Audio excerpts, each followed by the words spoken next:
এক বছরে একটা অনুষ্ঠান দিয়ে কিছু টাকা পয়সা পেয়ে ওইটা দিয়ে এতিমদের চালায়।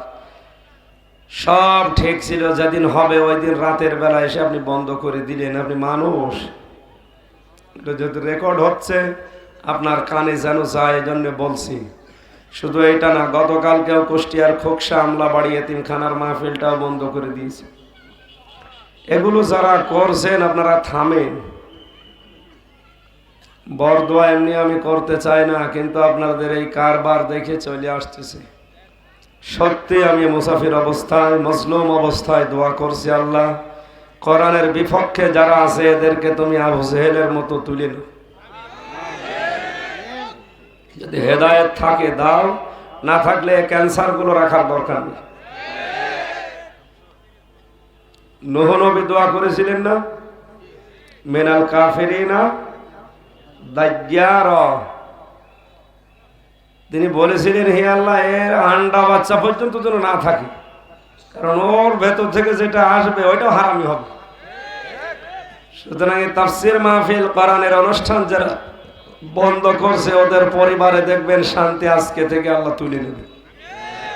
বাইরে থেকে দুনিয়ার ঝামেলা মিটিয়ে যাবে, বাড়ি যেয়ে দেখবে বর মন খারাপ, ছেলেকে ভূতে ধরেছে, মেয়ের মাথা ব্যথা করছে, নিজের শরীরের ভেতরে ক্যান্সার হয়েছে। 24 ঘন্টা থাকবেন টেনশন। আপনি কোরআন শুনতে মানুষকে দেবেন না, আল্লাহ আপনাকে শান্তিতে রাখবেন মনে করছেন? না, আমি জানি যে কথা ওরা বিশ্বাস করে না, কারণ আল্লাহকে বিশ্বাস করে, কোরআনের কথা দুটো। তারপরও নবীজি যেহেতু আমাদেরকে দারোগা পুলিশ করে দুনিয়াতে দায়িত্ব দেয়নি যে পিটিয়ে আপনাদের হেদায়েত করব, আমার সঠিক কথাগুলো বলা দরকার, হেদায়েতের হক কথাগুলো বলা দরকার। বললাম আপনারা থামেন যারা কোরআনের বিপক্ষে আছে, নয়তো আল্লাহ তো ছাড়বে না, এদেশের 96% মুসলমানও ছাড়বে না। ইসলাম বিদায় করে দিয়ে অনেকে মনে করছে এদেশে শান্তি আসবে না। এই যে এইদিকে এত ফাঁকা জায়গা কেন? এগুলোকে ফেরেশতাদের জন্য। আপনারা এদিকে আসেন, এইদিকে আসেন।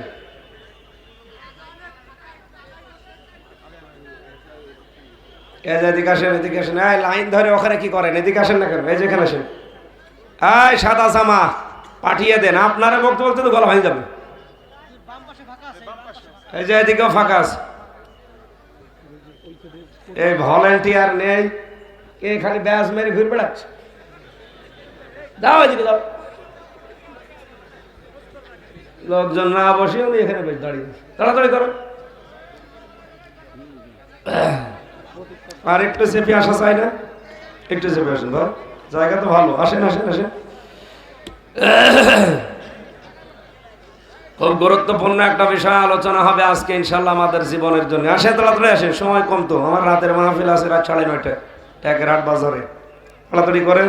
ভাঙ্গারে ভাই বলছিল যে শুধু যাওয়ার সময় দোয়া করে যাবেন, দোয়া এতক্ষণ লাগছে। আসেন। কারা এরা? আমাদের প্রধানমন্ত্রী এখন ডিজিটাল থেকে স্মার্ট বানাবে, আর তো শহরেরই চলেন। এদিকে সেরে আসেন। একটু দাঁড়ান তো দেখি, 1 সেকেন্ডের জন্য দাঁড়ান। দাঁড়ান 10 সেকেন্ডের জন্য দাঁড়ান। দাঁড়িয়ে সামনে একটু এগিয়ে এসে বসে পড়বেন। বসেন, তাড়াতাড়ি এসেন। সুবহানাল্লাহ। এদের বসাতে গিয়ে যদি গলা ভেঙে যায় তো কি করবো? এই যে এই জায়গা ফাঁকা কেন?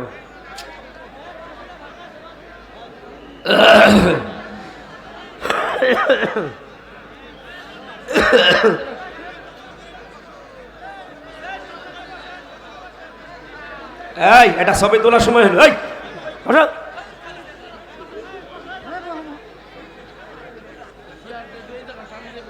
সুবহানাল্লাহ, আলহামদুলিল্লাহ, সুবহানাল্লাহ, আলহামদুলিল্লাহ,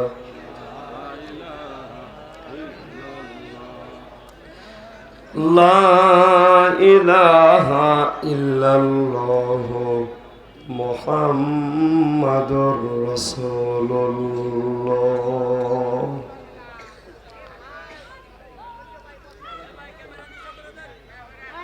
হ্যাঁ, কথা বলা যাবে না ভাই, কথা বন্ধ করেন। এদিক ওদিকে কাজ হয়ে দেখেন, কথা বন্ধ করুন।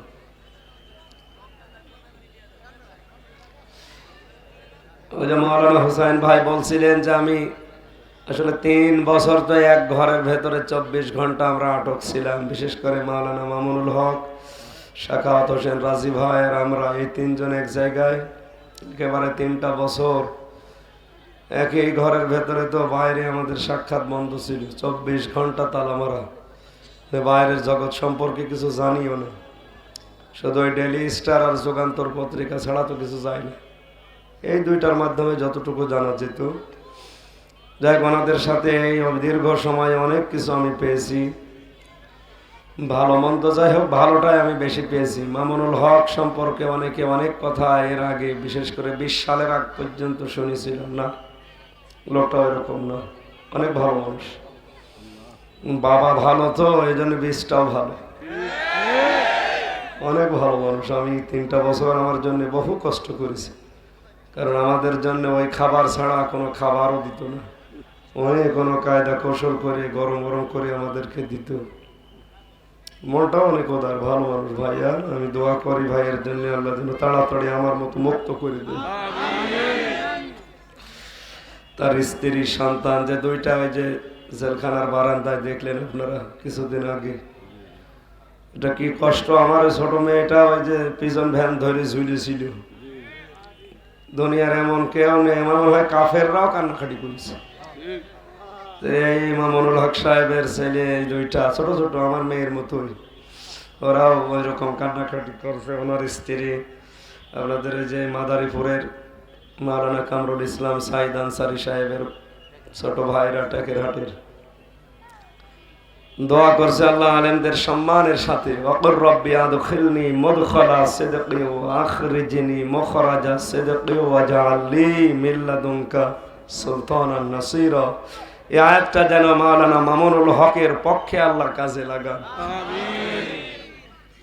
এই নবী, বিশ্ব নবীকে আল্লাহ এই দোয়া শিখিয়েছিলেন, আমরা এই দোয়া তার জন্য করলাম। কোরআনের আয়াত দিয়ে আল্লাহ যেন কবুল করে।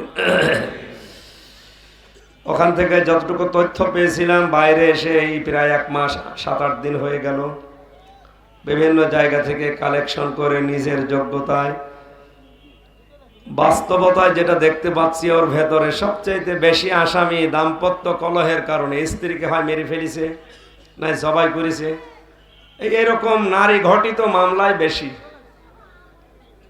আলেম খুব বেশি নেই, কয়েকজন। বাকি যারা সাধারণ মানুষ, জেনারেল শিক্ষিত, এদের সব পরিবারের শাস্তি। এক ম্যাজিস্ট্রেটের সাথে দেখা, বলে হুজুর আমার বউ যৌতুক মামলা দিয়েছে। উনি বিচার করে, ওনার বউ ওনার বিচার দিয়েছে। উনি প্রায় 3 মাস জেল খেটে তারপরে গেল। এই দাম্পত্য কলহ এবং এর সমাধান কি 128 পৃষ্ঠা আমি খুব কষ্ট করে করে বিভিন্ন কায়দায় লিখেছি। এটা শুধুমাত্র পুরুষের জন্য, শুধুমাত্র নারীদের জন্য। একটা 130 পৃষ্ঠা, একটা 28 পৃষ্ঠা, 2টা আছে। এই বইগুলো আমার মনে হয় শুধু আমার প্রিন্টিং খরচটা দিয়ে বাড়িতে নিয়ে একবার পড়লে, স্ত্রীকে পড়ালে ভালো হবে। ওই যে সামনে গাড়ি আছে গেটে, কালো গাড়ি, যার সময় অন্তত নিয়ে যাবেন। স্টেজে কিছু নিয়ে এসেছে, মোনাজাতের পরে নিয়ে কাজে লাগবে। আমি নিজেও পড়ছি, আমার ম্যাডামকেও দিয়েছি যে পড়। 3 বছর তো ছিলাম না, দেখো আল্লাহ রসুল কি বলে। আশা করছি ভালো হবে। তাফসীরুল কোরআন মাহফিল লিখে দিয়েছেন, আমরা কোরআনে কারিমে প্রবেশ করছি। কোরআন উপস্থাপন করতে হয় কি করে, এ কথা আল্লাহ শিখিয়েছেন 1500 বছর আগে। এখানে কত আলেম বসে আছে, আমি আলেমদেরকে বলছি